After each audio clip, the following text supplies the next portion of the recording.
Bago po ako magsimula, may nais lamang po akong i-disclaimer. Kung napapansin niyo po, wala pong tayong internal audio or yung audio magmula sa game. So, for this episode, wala po kayong maririnig kundi ang boses ko lamang. Kaya pagpasensyahan niyo po muna dito sa episode na ito. Sinubukan ko na po makakaya ko para mag-troubleshoot ito, ngunit wala pa rin nangyari. At kaya pagpasensyahan niyo na, pero susubukan ko pa rin i-troubleshoot to at maayos as soon as possible. So, muli pagpasensyahan at maraming salamat sa pagpapatawad. So, let's start.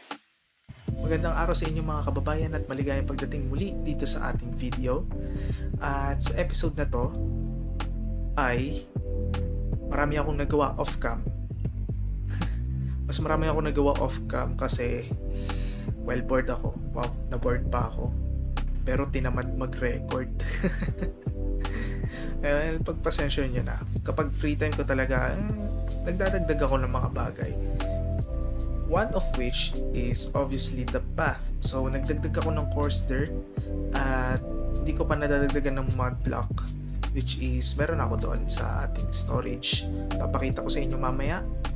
So, nagdagdag ako ng coarse dirt path magmula sa taas hanggang sa likod ng ating bahay kubo.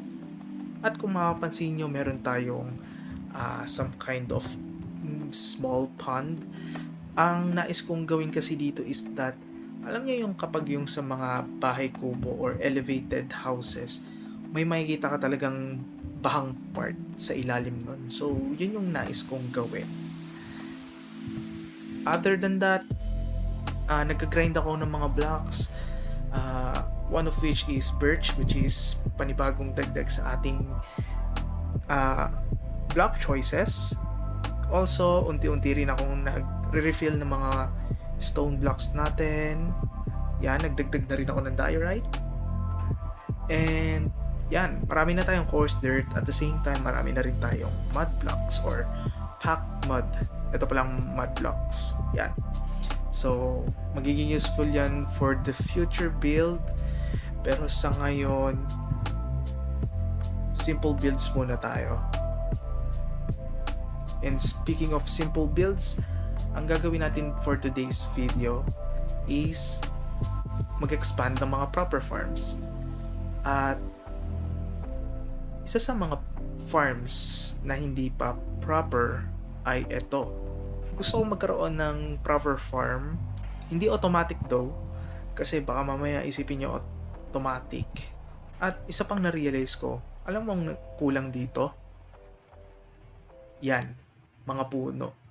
So, siguro off-cam pag-aaralan ko kung paano mag-customize ng tree. Pero siguro simple oak tree lang. Mangilan-ngilan dito around our base. Para naman maging lively, hindi yung pure flat tulad niyan. Bala ko magkaroon ng customized tree dito. Alam mo yun, parang kunwari may puno tayo ng mangga o kung ano man. So, objective natin, gumawa ng cow farm. Another thing is, this video might probably shorter than the previous one kasi basically nag-procrastinate ako. Magmula nung in-upload ko yung episode 3, 3 araw akong nagpahinga. Well, simply because of work.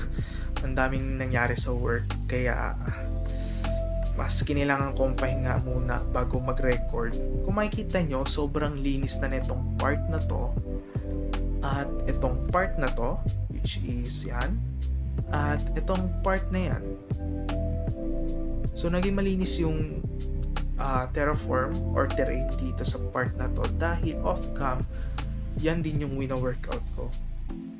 Una, nais ko sanang i-build dito yung cow farm, pero sabi ko, medyo off yata dahil una, medyo, alam mo yun, in all of this terrain, parang sobrang baba niya tignan, and two, sobrang layo niya. Gusto ko yung kahit papaano medyo compressed yung bawat builds natin, or malapit, not compressed, malapit. And I think doon sa dyan sa part na yan is sobrang layo na sa ating bahay kubo. So now, ang nasa isip ko ay dito natin siya i-build. Dito. At possibly nakaharap doon ang build natin. So, itong build na to sobrang simple lang ulit. Baka sabihin nyo, medyo tinamad na build to, pero not exactly. Prepare ko lang yung mga blocks, mga kakailanganin natin, then we're actually good to go.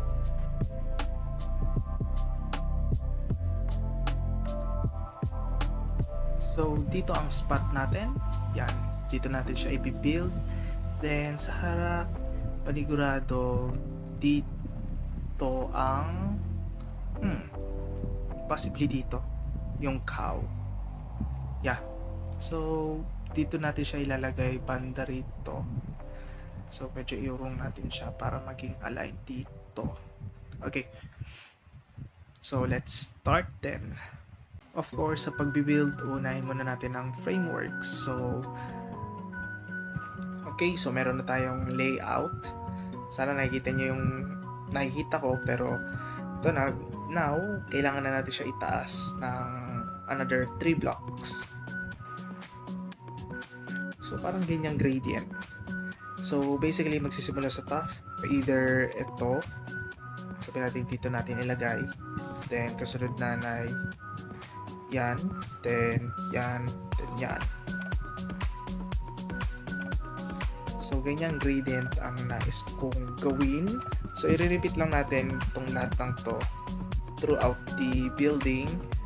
Then, that's good.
So, ito ang first layer ng ating build.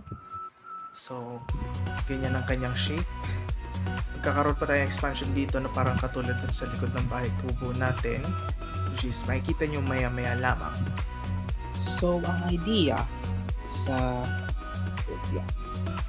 second floor, or rather yung wall sa second floor is ganito. Medyo unlike dito sa first floor, medyo extended to. So, then sa level ng barrels is palilibutan natin ng bookshelves. Then after nun, eto na, mga logs pero stripped. So, kailangan ko na ang axe. Yan. Same goes here. Yan. Decoy block dyan. And then, strip natin tong lahat.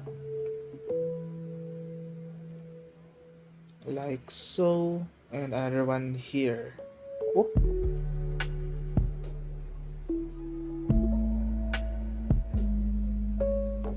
So, kung titignan natin mula dito sa baba, ganyan ang magiging kalalabasan.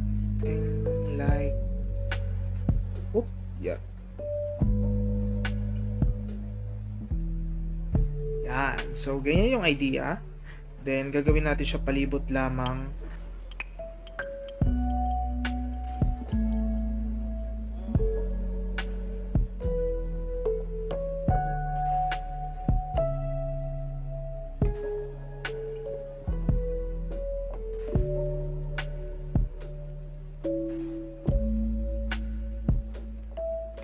So, ito na ang kabuuan. Though wala pa yung roof, so technically hindi pa buo. Lalagyan na natin ng roof dito, tsaka dun sa kabila, then dito rin sa taas. Ang roof design is almost same dito sa ating bahay kubo. So, tara i-workout natin. At this point, tinuloy-tuloy ko na lahat.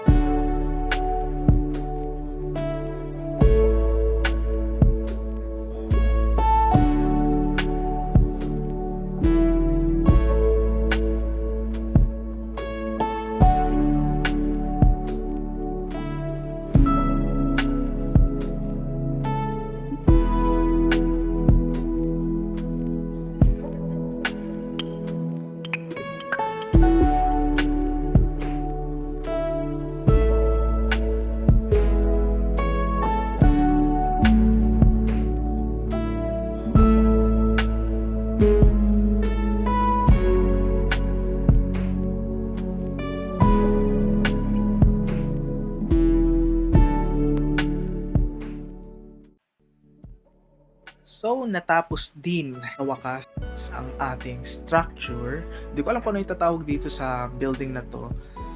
Dahil, well, unang-una, mas nagmukha siyang starter house kumpara sa ating bahay kubo. Simply because na-workout ko yan. Yung interior dito, wala pa akong alam or idea kung anong gagawin dyan. But also, dito sa second floor, ay may konting interior tayo. Naglagay na rin ako ng bed. Hindi siya supposedly magmumukha starter house, pero gusto ko rin kasi na kapag nag-visit ako dito and inabutan ako ng gabi, dito na ako tutulog. Medyo na-guilty ako sa starter house natin dahil yun kasi walang interior to the point na ginawan ko siya ng interior sa sobrang guilty. Which is ito. Ito lang naman na part na to, yung bed area. Nandito na yung ating bed. Naglagay ako ng lectern. Hindi ko alam kung paano ko siya ipapwesto. Also, meron tayong closet para sa ating diamond armor, which is kinikip natin. Sa ngayon, hindi mo na natin gagamitin dahil save natin siya for more dangerous journey. So, meron din tayong bookshelf. Ito yung mga enchanted books and some other design. At first, kaya ko lang to binild para sa mga wheat natin tsaka mga cow loots like raw steak and leather. Then, habang binibuild ko to, I decided na hindi lang yon. Dadamay na rin natin pati yung carrots and potato, pumpkin, and sugarcane dahil sooner or later, like so, yan, nilipat ko na mula dun sa bahay kubo papunta rito. Carrots and sugarcane. Ito ang ating mga wheat. And dito natin ilalagay yung mga raw foods, then possibly leather and all other things siguro na hindi nakakain, na harvest mula sa mga farms. So, kaya ko gumawa ng somewhat big storage dito dahil sooner or later nga kakailanganin ko ng isang buong double chest ng potato, carrots, sugarcane. Especially pag na isipan na nating mag-trading, which is binabala ko yon in the future. Especially kailangan ko ng mending book para sa ating diamond armor. So yon, ito ang progress natin. Pati animal pen na may mga silungan sila. Wala nga lang silang lagayan ng tubig, which is i-workout ko na lang. Nawala sa isip ko. But yeah, merong silungan, mga wheat blocks na kulang na lang detail sa flooring. We have to make it rough then na may konting siguro body of water, yung parang binahalang na mababaw. And also, kung makikita nyo, meron tayong sheep dito sa loob ng cow pen natin. Supposedly, gagawa ko siya ng separate pen, but since di naman ganun karami ang kailangan ko, so nilagay ko na lang siya dito. Kailangan din natin ng sheep, not for the food, but for the wool, which is kailangan natin yon sooner or later. Di ko alam kung kailan, basta kakailanganin natin ng mga wool. Yun lang ang isang problema, hindi ko pa na bibigyang liwanag ang ating ang panibagong area na to except dyan sa loob. Inyong pagpasensyahan mga kababayan, ngunit dito na po magtatapos ang ating episode. Marami lang nangyari nitong nagdaang araw or nitong linggo, kabilang na doon ang bagyong uwan, kaya hindi ako nakapag-record agad-agad pati. At in fact, lagpas na po tayo sa release date ng episode na to. So, panigurado, ang araw na na-upload ko tong episode na to is Wednesday. Ngayon ay Tuesday. And ang supposed release date ng bawat episode natin, which is Monday. Every Monday. At nakalagpas na talaga as in. Bukod sa bagyong uwan, maraming nangyari. Mostly sa work. Sobrang napagod ako. At dahil sa pagod ko, hindi agad ako makapag-record. So, sana maintindihan nyo at sana nag-enjoy po kayo sa episode na ito. At magkikita-kita po muli tayo sa susunod na episode. So hanggang sa muli mga kababayan, paalam!